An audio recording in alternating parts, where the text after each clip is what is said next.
Joining us for a moment or two is Shreveport City Councilman Michael Corbin. Hey, Mr. Mike, how you been? Thanks for taking time for us. Good morning, Robert and Erin. How are y'all today? Okay, so Michael, they were mean to you yesterday. It was a bad day yesterday. It was brutal. You voted against this memorandum of misunderstanding. the MOM, as we've now referred to it. I like it. What was your reasoning for a no vote, even though it really was kind of thrown back to the mayor? Well, there was a lot of things that went on. You know, there was an amendment that came out at the last minute, and I know I, as a council person, did not even see that amendment until we got into the meeting. The public had no chance to see it, and there was no opportunity for public discussion on it. I think if you ask all 7 council members what happened yesterday, my fear is you may get 4 or 5 different versions of what happened. Excuse me, Mr. Mike, we're talking about the Stephanie Lynch sort of Willie Bradford amendment, 6 amendments that sort of replaced the original MOU, right? Right. It was one amendment asking for 6 things to be done before the mayor signs an MOU. Is that fair? That was the way it was explained, that there were 6 milestones. If the development group met these milestones, then we'd go to the next step. My issue is that all the documentation that was presented to the council during the meeting still referred to an MOU. And since day one, the mayor has said, I have no intention of signing an MOU. I'm not comfortable with this. So doing some sort of a symbolic resolution that has no power just did not make any sense to me. Michael, we're talking to Councilman Michael Corbin, and I'm going to be honest with you, Michael. There were points during the meeting yesterday I was watching where I was squirming. One of them was when Pastor Mays got up and essentially called you a racist, saying you do not represent your entire district. You do not represent African Americans because you're not for jobs. Because you were voting against this, you were racist. Is that what I heard? Yeah, it's interesting that Pastor Mays knew how I was going to vote well before the vote, so somebody must have given him some information. But you know, that comes with the job. People have the ability to come up and give their opinions. I personally think he went over the line a little bit, but you know, I'm a big boy. I can take that. You know, and I said in the meeting yesterday, I understand the need to develop Cross Bayou, and I would like to look at being in a position to put out an RFP for developers or to bring a number of people in who have experience in the field, and let's look at some options. I don't think we're together on that yet. I don't think we're at that place to do it yet. But, you know, the vote's what it is. We'll see what the next step and what the fallout is.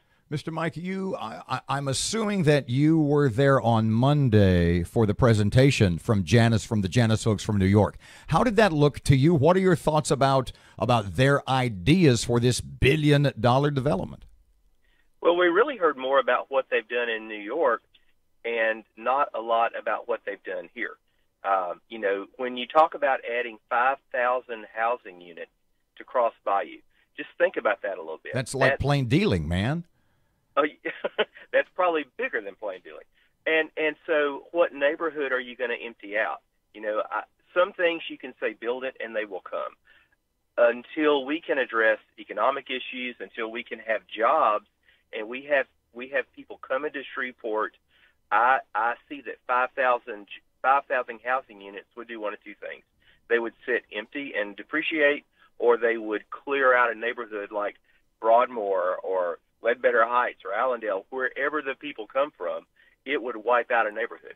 That has been my concern as far as the state building goes also, in the sense that we're just talking about moving state employees from Fairfield and Jordan, from Erie Drive, from a bunch of other places to a central location at Cross Bayou, but we're just shifting. We're just moving. We're leaving empty buildings behind, be they rentals or be they owned. Is that fair? Well, we have a long history of just kind of moving the same nuts around in Shreveport. You know, we want people to be at the Red River District. We want people to be on the riverfront. We want people to be at Shreveport Commons and here and there, and now Cross Bayou. we don't have enough nuts to move around, and that's kind of the issue to me.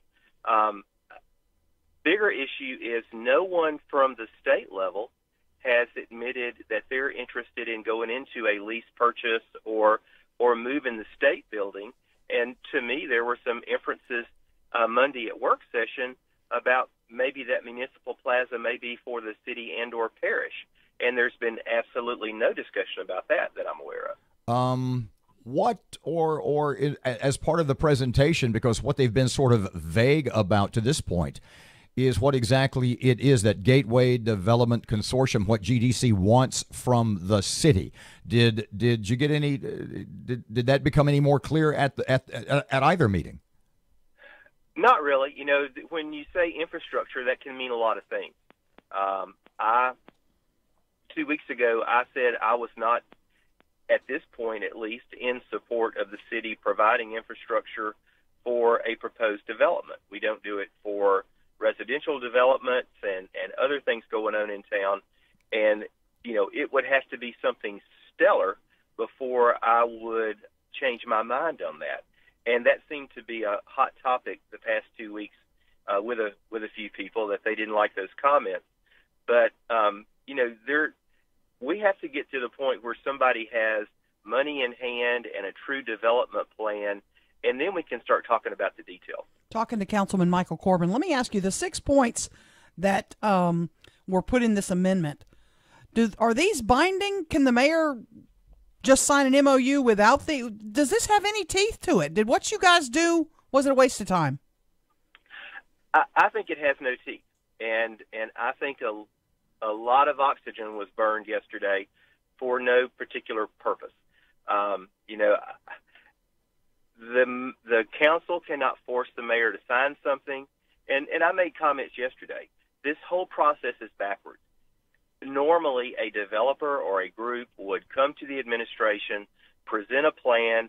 If administration liked it, they would bring it to council, and we would begin to talk about it, discuss it, form our opinions, and come up with a plan to move forward. This has been totally backwards. Now, there's some discussion that maybe they went to the mayor said no thanks, and so it landed at council.